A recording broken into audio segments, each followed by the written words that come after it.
Welcome on my first step ever.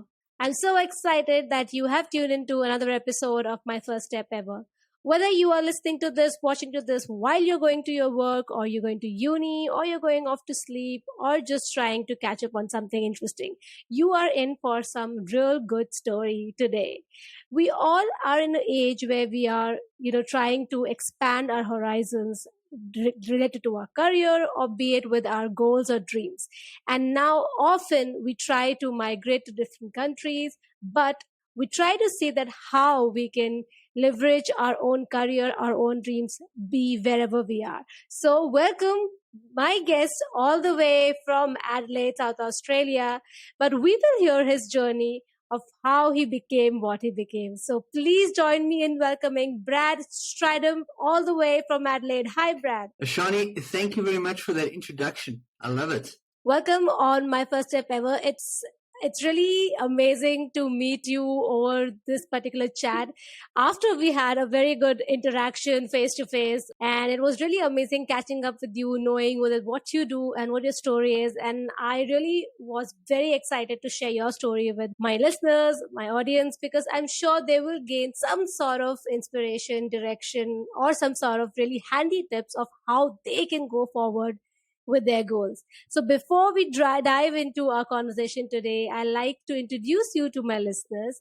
Brad Strydom is a certified exercise science, master health coach, nutritionist, and behavior change specialist.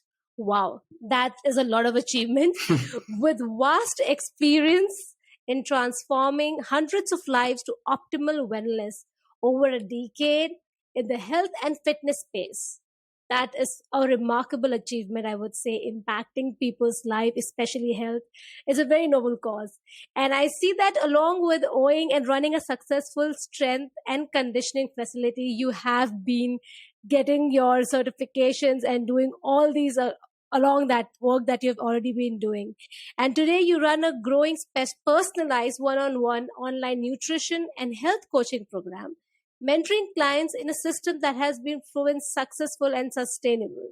Now, this is really interesting. Usually, when we think of fitness, it's almost like, a physical world that we are in, obviously. But you've also tried and tested and ventured into a field where you're giving a personalized one-on-one wellness program targeting a very niche category. But before we come to all this, I would like to take our listeners back to that point in your life where you can tell us that you are from South Africa. So let's just go and dig a bit deep into that aspect of your life. While you were growing up, what were the kind of people that you were surrounded with, the circumstances that you were surrounded with, and what was your life like when you were growing up? Shani, that's a good question. Naturally from South Africa, we've been in Australia for 2.5 years.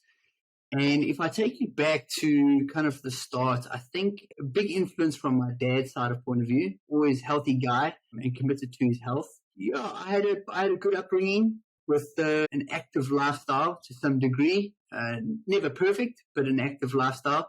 And always an interest in the health and wellness space. Always there, always active. Yeah, just, as the years went on, I kind of pursued the direction of going into the advertising industry and the various other industries. And then I just kind of bolted off and started a gym. It was around about 27, 28 that I decided to start a brick and mortar facility, which was a CrossFit gym at the time, and which was the strength and conditioning facility. And ultimately we had that for about 7 or 8 years.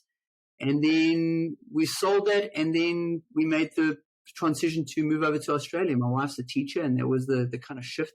We had a window of opportunity, and we thought we'd take it now for our kids. We've got two small little kids, a 6 and 8-year-old. And we thought we'd just give them an opportunity to come to Australia, which kind of brings us to this particular point now. That's amazing. And I think we have gone from a span of your growing days to your teenage to your adulthood to now parenthood, and along with the business that you have built, you sold, and now you're doing your own business over here, which is also kind of gaining experience from what you have done previously. So we like to kind of dig deep into, the situations that brought people to the successful platform that people are on, which is right now for you. So I'm going to trace back few steps, and I'm going to ask you a question. Before you started your first brick and mortar fitness journey, you were into advertising. So what were the reasons that made you switch from advertising to, go into fitness, given that you were always surrounded with, your father's upbringing, thinking that, fitness was always in your, I would say, in your mental space, and you always emphasized on that. So how come you went into advertising, and from advertising to finally thinking of fitness? And I love it because it allows me to think about this as well. It's because I've never ever thought about it like that. And I think because for one aspect is working in the ad industry. That was what I studied. I came back and I studied advertising, and I thought the normal transition, go in the ad industry. My dad was always an entrepreneur himself. He had his own business. And around about 5 years into the working in the ad industry, I was doing CrossFit at the time, and I loved it. It was essentially a hobby of mine. And I think I came to a crossroads in my career where I felt like maybe not necessarily enjoying what I was doing at the time. And instead of pursuing, because you can look, I mean, that's how careers work. You get to a point where you think you can either pivot out or you can kind of move within the same tier within your career.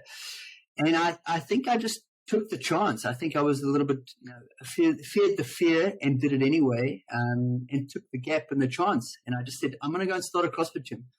And to me, if I look back now, it might have been a crazy idea for me to do that. But essentially, we moved back to our hometown, and I said, I'm going to start this gym. That's what I was going to go and do. That's very interesting. And I think the reason that we like to dig a bit deep into these point in someone's life is because to make our listeners understand and see the fact that, even if you are going forward in a certain career, and if you feel that this is not what you are really made for, and if you think that there is something that you're good at, or you think that you can work on and start building your career in that field, you always have a choice. And that's why I feel like, Brad, your story over here, and thank you so much for taking us through that transition. It is never that easy. Mm-mm. Because, it's very easy to say that I just quit and I went on with what I really wanted, but it takes a lot of mental courage and a lot of internal dialogue within ourselves to gain that confidence and accept that, yes, I will take that step come what may, because it's very challenging to build your own career and then having to leave that and move on to a different one. But I'm sure you must have gained some really handy tips in your advertising career, which would have been useful when you were starting your own fitness career. So is there something that you would like to share with us, that if there was something that really helped you? Yeah, it's a good question. I think, whatever you're doing, I think you'll always have that skill, so it doesn't matter what you're doing, as long as you put your best effort in. When you move on to the next thing, you take those skills with you. Nothing is done without any purpose in the long run, and everything accumulates. Every skill that you get along the way will add at the end of the day. And I think coming from the ad industry, we did lots of presentations, lots of corporate presentations. So I think my ability to stand up and speak to people was one skill that I took with me, because naturally when you're in front of a class, you've got to present, the workout and how the gym works. So I think I had a certain confidence in front of a group of individuals. And I think it's just a valuable thing when you take the chance and the gap at doing something. Sometimes when you're going to something blind, there's lots of skills that you learn. And without taking a gap, you don't learn those skills. So I think it's a valuable thing just to, like you say, just to move into a direction. Even if you don't have it, you'll learn along the way. So you'll learn that skill along the way. Amazing. So that brings me to the question, the very first time you started your brick and mortar fitness journey, what were the top 3 challenges you faced in the first part of your fitness journey, which was the brick and mortar? If you can take us through that journey. Yeah, that's an interesting one. I think, I was never a business owner myself, so I went from working in a corporate environment to going, I'm going to go and start my own business. And I think when I went into starting a business, you're wearing a lot of hats. You got to wear, you got to wear the coaching hat, you got to wear the programming hat. I had to wear the cleaning hat. I had to wear the marketing hat, the finance hat. Because as a solopreneur, I had my own Wow. business. So I think at the beginning, you wear a lot of hats. I think that for me that was a big challenge at the beginning. And naturally just trying to acquire a lot of skills along the way all at once. Whereas if you've studied a certain career path, you're going into that. That's the skill that you're applying. Whereas in this instance, when you start your own business, and because it was my first business at 27, 28, I found that a challenge at the time. And naturally, I think there's a certain amount of resilience, like in my instance, you go into it a little bit blind. And I do remember I felt like I was a little bit wet behind the ears in that process, but I took the gap. I took the chance. I was like, look, I think I was naive to some degree, but I think sometimes when you are naive, I think it's a valuable thing to have because you're not scared. You're not scared of what the outcome's going to be. You don't overthink situations. You just go and do it, and whatever presents itself, it presents itself. And I suppose if it never worked out, I don't know what I would have been like, but yeah, I just would have gone back to the industry or veered off in another option. So there's always options. There's lots of trial and tribulations, and I think the persistence is one challenge. Sometimes business doesn't grow as fast as you want it to, but if you push and you keep putting in effort to make improvements, things happen. I really like the genuineness that you bring to all the discussion that we're having right now. And this is so relatable, and it's so important to kind of, keep all these facts in front of our listeners or audience who are listening to us right now, because it is very much real for anyone who has never had the experience of being in the business space or that kind of, never had the opportunity to meet people who have done that. This is a very interesting topic that we are kind of discussing right now, that how do you get to the position. And as you mentioned, you were wearing several hats, so I think it will be a very interesting journey for you, that you might have discovered what's your USP in the very first business that you had, a brick of mortar. I just wanted to ask, what was the USP back then, and even after shutting down your first brick and mortar business, what did you feel that you could take on when you came to Adelaide? Good question. I think USP being the unique selling proposition. Originally, when I started that fitness business, I sold fitness. That was what we did. We moved to a town and I sold fitness and wanted to make people healthy. Yeah. As time went on, and I think you touched on this at the beginning, as time went on, I realized that there's so much more to fitness. And if you can tap in, people it's easy to go to the gym. You can say 3 times a week for an hour a day. But what happens in all the other hours of the day? What happens in the 23 hours of the day when you're not at the gym? And there's so many other aspects in your life, whether it's your stress, whether it's your sleep, whether it's your water consumption, things outside of food. So that's kind of where I went with the avenue in terms of the health and the online nutrition and health coaching space, is because there's more to it, and we sometimes need to look at the big picture. So the unique selling proposition is that we always need to look at deep health as a holistic aspect and try and touch on all the various aspects of your life, your existential, your mental health, your physical health. So there's many, many parts to it. Absolutely. And this just takes me back to the conversation that we were having the other day about the holistic development that you provide. I would say they're more like the people that you really want to impact, help solve their problems, physical, mental health problems, because that really helps you go further in whatever you want to do and you've aimed for in your life. And when you came to Adelaide, that's when you started off with this personalized one-on-one fitness health coaching. And you've done so much to train yourself up, to upgrade yourself up, to bring yourself to that level that now you're able to, help other people elevate to a different level. So would you like to kind of take us through that journey of yours, that what were the aspects that you prepared on and which now you are helping your clients with? Yeah, Shani, I feel that, you touched on a good point there about, investing in myself. I constantly, I think in the health and fitness space, as professionals, we got to constantly renew our education. Things are always changing. We always need to be upskilled in many aspects of health and wellness. And you touched on a good point. where, you've got to be able to impact people's lives from different aspects. It's all very well, yes, you can teach movement, but in the space that I've kind of pivoted myself in is that you're helping people on many levels. You're helping them, guide them the process. And I always like to think you're essentially a Sherpa in this process. And I'm not saying it's a life coach program. I'm just saying that in many aspects, you do help people just to navigate. You're in an area of influence, but you're helping people to create their own journey and find their own way, essentially. And I think it's an important part to continue to renew your coaching ability and your skills. Very interesting, Brad, because this brings me to a very important question. How do you keep up with your personal life and your professional life, given that you have such amazing family with you, staying with you over here?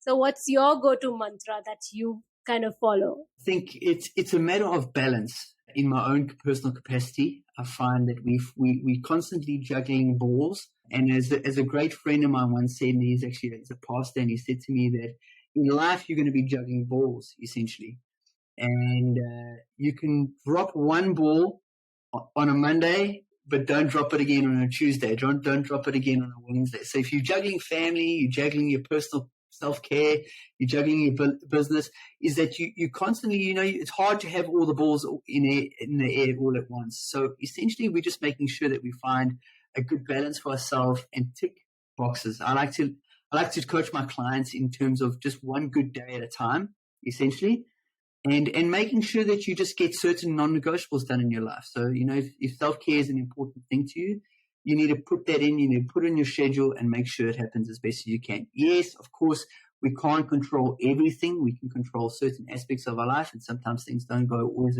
go according to plan, but we do our best. That is incredible. I always like the fact that you practice what you preach, because that is when someone comes to know that what someone is saying, it really means something, because they have executed it in their life. They know how it works, and hence they know how to help you out of that. So thank you so much, Brad, for taking us through your journey. I would like to emphasize that it is never easy to open up, to take us through your ups and downs. It's very, very challenging to do that, and for a lot of us, but I can definitely guarantee you that you are impacting and helping a lot of lives who are listening to us today, and especially who want to get into the space of health, fitness, a holistic health development, as you mentioned. So just kind of coming back to this last question that I have for you, and I am so interested to know that now that you are running a business from Adelaide and you help people with their nutrition, with their physical fitness, and to a certain level, their mental health as well, how do you see your clients going forward? So, Ishwani, if this kind of taps on your question here, I think when a client joins my program and they start working through the process, I always like the process of habit building. I think it's the greatest way for people to get success is when they slowly build habits. We are human beings, and at least I speak for myself and many of my clients that I work with, is that more information is not what people are after. And in many aspects, we want a simple, easy approach to getting wins. Yes, it will be hard, but it doesn't have to be complex. It can be simple, but it won't be easy. And the process that we go through is I call it the 3A method, which is basically we assess, we apply, and then we accelerate. So that's kind of like the first phase of my program. And then once we've done that, we move into a process of habit building. So I always like to say to people, yes, it's easy to get from A to B. Okay, so think of it a weight loss journey or a health journey from A to B. But we want to make sure that we go from B to C to D to E, and we continue that continuum going on. So it doesn't matter if you can get from A to B as quickly as possible. What's going to happen after that point or that position that you get to? So the process of building habits is that we can solidify the success that we've got, and we can continue to build on that. And ultimately, building habits is when we change our identity, we change the way we are and the way we do things. And that way we get long-term success, not just short-term success. I like to emphasize on three takeaways. The first thing that you mentioned, which is so true, and that just makes me, smile wide right now, what you said, it's going to be hard. It definitely is, because it is something that you're working on and that you are so genuine about it and you're saying it, which makes it even more easy for me to kind of understand you, trust you, because that is a truth. It is a challenging journey out there. But then you mentioned about the habit building, which takes care of the hard part, because once you start building the habit, it becomes a little easy for you to kind of start doing it. And the third aspect that you mentioned is that it's overall holistic development, and it has different bits and pieces to it which you need to keep executing and be consistent. So this was an amazing discussion, Brad. I really enjoyed chatting with you, from understanding your journey, from kind of coming from a different country to shifting to a different country with your family, balancing your career, but also giving so much of importance and care to your client and your own business. Upgrading and investing in yourself means that you're serious about what you're doing. So thank you so much for being on my first step ever. And would you like to leave us with any last words that you have? I can honestly say that it's been an absolute pleasure, and thank you very much for your time. I'm very grateful for it. My parting words is to express gratitude. And I'm truly grateful for you. I think the more people can express gratitude in their lives, they can be happier, as it's the shortcut to happiness. So I'm grateful for this chat. I'm grateful for the opportunity, and I'm grateful to have met you along this journey of my life. So thank you. Thank you so much. I feel the same way. And I know I said that was the last question, but I actually have two more. So it is a very easy one. If our listeners want to find you somewhere, where can they find you? They can start with LinkedIn for one place. So just Brad Strydom. You'll find me on LinkedIn. You'll find me on Instagram. You'll find me on Facebook. And you'll find me on my website, which is bradstrydom.com, or bradstrydom, as it is here in Australia, .com.au. Awesome. If you want to check out Brad Strydom's work, his website, and what all he's been talking about, I'm going to leave a link in my Instagram channel and also through the podcast channel. And just the last one over here, Brad, I always request my guest speakers to leave our listeners with a quote or a saying that they really resonate with. This is a great book. It's called Relentless. It's a book that I've read several times, and it's essentially about being consistently relentless. So I actually wrote it down, the quote that I got you, and it says, relentless is about never being satisfied and always driving to be your best and getting better. And I think this is from a personal aspect. It's not about trying to beat other people, but it's the drive to be a better version of yourself consistently and, relentlessly. That is amazing. What an incredible note to end this episode on. To be relentless. And please remember, this is from your point of view. It's not about comparing yourself, because that's where all the secret lies. Also, to be happy with what you have achieved so far. So thank you so much, Brad, for being on my first step ever.